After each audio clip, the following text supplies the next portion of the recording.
Okay, so here we have average salary excluding the minimum and maximum salary, and we're given an array of salaries and we want to find the average after excluding the minimum and maximum. So basically what we can do is we can just Python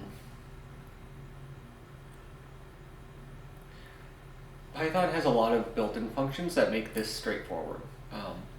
So here, if we want to get the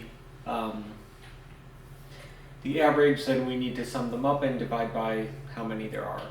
So basically what we're going to do is we're going to return what we get. So we're going to first sum all the values in salary, and then we're going to get rid of the minimum and maximum values.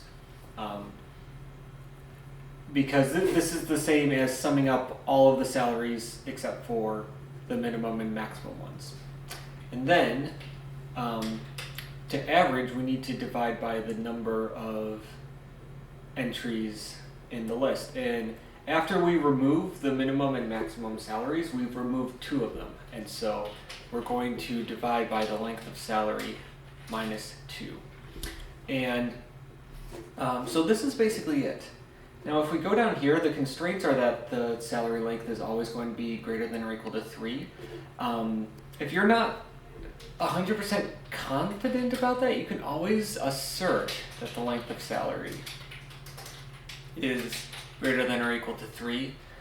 So that way, like if you're working in some scenario where you don't have like any other checks built in place that you know of to verify this, then you can just build it in here.